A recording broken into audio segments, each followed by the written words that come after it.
Hi, my name is Maisha Alam, and I work with the Institute for Women, Peace and Security at the Edmund A. Walsh School of Foreign Service of Georgetown University. Thank you for taking the time to watch this video. Today I have the honor of speaking with Ms. Mari Skåre, who has recently been appointed the NATO Secretary General's first Special Representative for Women, Peace and Security, and this appointment just happened in August of 2012. Previously, she has worked extensively with the Norwegian government as a diplomat and has an illustrious career working both at the UN in New York, in Afghanistan, and around the world. Throughout her career, Ms. Skåre has worked tirelessly to elevate the women, peace, and security agenda internationally. Thank you so much for taking the time to speak with us today. Thank you for having me. It's a great pleasure. To begin with, I'd like to talk a little bit about your career previous to your recent appointment. You have advocated extensively for elevating the status of women in peace and security efforts. What are some of your accomplishments, and how would you say they are reflected in Norway's foreign policy? Well, I would like to hope that I have contributed to raise the awareness about gender equality, both internally in the Foreign Service in Norway and also throughout my work. It happens to be that I had the great luck of representing a government who has this high up on its priority list. So I really hope that I've been able to formulate and translate Norwegian policy into concrete action, both in the UN, Afghanistan and NATO.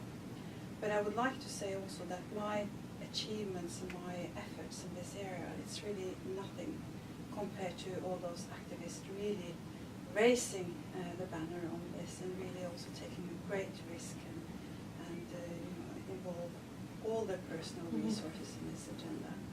So for me, it's with great humility that I take up these responsibilities that I have now, and it's an honor for me to have been asked to do this. You mentioned in your answer that you have the privilege of being able to work for a government that already realizes that this is a very important issue. What are some of, you would say, the sort of key components of Norway's foreign policy where Norway has led in this effort, sort of led by example? What are some of the major achievements or, perhaps the National Action Plan or implementation of the plan? Are there some concrete examples you can offer? Well, I think Norway, along with many other countries, including Bangladesh, and of course civil society, was staunch proponents of the Security Council resolutions on women, peace and security. And having those resolutions passed, the first one in 2000, Resolution 1325, that was a big political achievement because it placed the issue of women's role and rights at the international agenda on peace and security.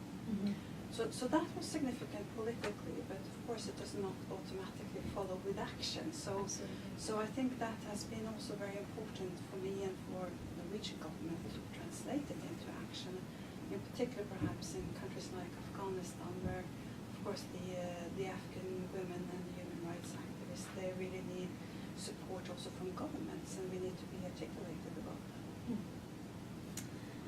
Now to shift focus to NATO, first allow me again to congratulate you on your appointment. It's a very exciting opportunity for both you personally and for the organization. It's a very important step. To what extent would you say the assignment of gender advisors to NATO missions in Kosovo and Afghanistan, how have they enhanced the protection mandate of those missions? Have gender advisors, would you say, improved the ability of Afghan women and Kosovar women to actually act as agents of peace and security as opposed to sort of being perpetually perceived as victims? I think our commitment to make sure that the operations that we are leading, and you mentioned Afghanistan and Kosovo, the commitment to have the gender expertise in those operations and our deployment of gender advisors, as well as female engagement teams and other forms of competences relating to this, has shown through the practical experience that we have from these operations now that it's extremely relevant. if you are going to be successful in the mission, which for instance in Afghanistan would want to assist the government providing security to the whole population, not only the half, well then you need to understand the totality and the composition of that society. You need to understand the complexity of the social economic developments. You need to understand the power structures of that society, and you cannot understand that unless you have a gender perspective. And I think through the experience that we have with, in particular, gender advisors in the field, the commanders have learned that, and they are coming back and sharing this experience as extremely important for the success of the operation. Now, to what extent that has allowed women to become peace ambassadors, that is of course more difficult to track. Of course it's important, and it has proven to be very important, that when commanders engage with the civilian population, and particularly women, they also allow them a platform from where they can speak. They have a voice and they can articulate their perspectives and their concerns, and it has enhanced both the understanding on our side, on their situation, and I think also for the women and civil society, it has enhanced their understanding of our role. And perhaps it has also led to the feeling of empowerment to some women in particular who has, felt the power of speech, basically. But I think we have to be honest and realistic about, the achievements through the mission alone. Of course, there are many other actors on the ground, but the greatest sort of responsible entity for ensuring security for women and women's rights in Afghanistan, that's the Afghan government. But the international community is there to support the government and support this cause. You said that one of the takeaways of gender advisors is the ability of both NATO personnel to gain a deeper understanding of the needs or the mindsets of Afghan women, and then vice versa. Can you speak a little bit about how your understanding of the needs of Afghan women have improved as a result of gender advisors? Do you have any examples you can offer? Yes. What have you learned that you didn't know before? Well, I think the lessons learned is basically on the commander's side, and I think that there are many practical examples of, for instance, having female engagement teams or female soldiers being able to talk to women. They have learned a great deal about the specifics of the situation that they are moving in, right? And I think that lessons learned has trickled up in the system, but still one of our major challenges, I would say, is to ensure that we do the lessons learned, that we capitalize on these, and that we insert them into our new activities. It's interesting that you say about not just trickling down, but trickling up. I Yeah. think we often think about lessons learned almost transferring in a funnel sort of shape only in one direction, but that's not the case. You said, it's important to track lessons learned and then actually use that to change the way in implementation. I just have two questions before we wrap up. One, on lessons learned, we recently learned that there's going to be a strategic review that's happening. It's an independent review, if I'm not wrong. Can you comment a little bit about that and what you hope to see come out of it, or how you intend for it to propel your work? Yes.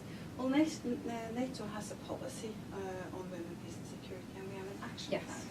And the action plan is focusing on operations, but it's covering a very broad range of objectives and targets, I would say, from planning and exercises, from training and education, and operations, and then reporting.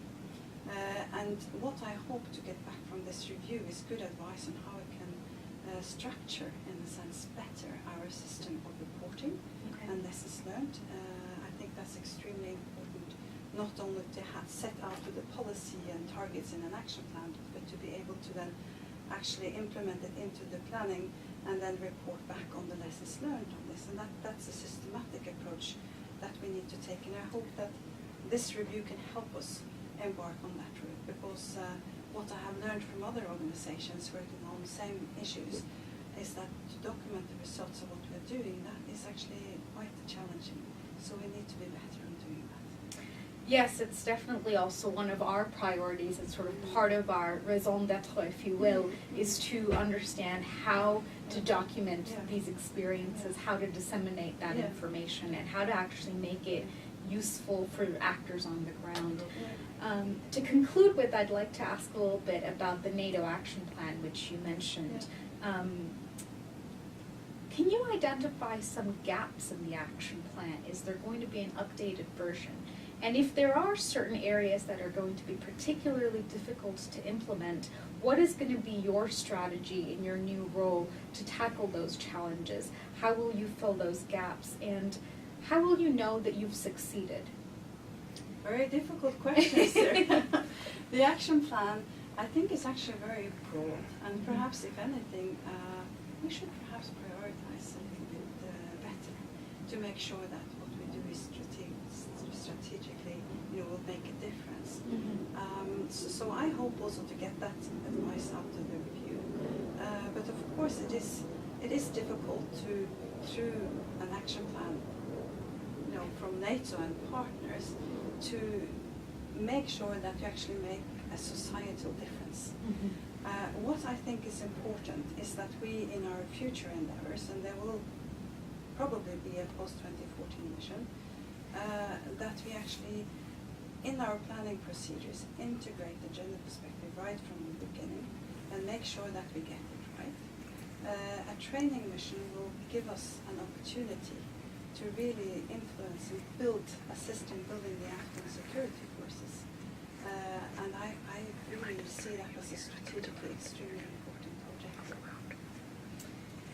Will the role of female engagement teams change in the future to match sort of the new challenges, if you will, that open up because of this broad, very broad plan? Yes, I think we have not, in a sense, seen the end of the female engagement teams and how their role can be evolved. We are at the very beginning of utilizing female engagement teams, and we are getting some feedback back from the field, what works, what does not work, and I'm sure that we have to evaluate that quite closely before we define a specific role for them in the future. But I think that everybody understands the necessity of having women soldiers on the ground in a situation area like Afghanistan. Well, thank you so much for taking the time to speak with me today. It's been a very insightful conversation, and I certainly wish you the best of luck in your future endeavors. I know your work is really just beginning, and as you said, putting the plan together is of course a huge endeavor, but actually implementing is what will hopefully make a difference in people's lives, and as you said, a societal difference. And thank you to our viewers for taking the time to watch this video. If you'd like to learn more about the Institute for Women, Peace and Security, or in particular our Profiles in Peace Oral Histories project, please visit iwpsd.georgetown.edu.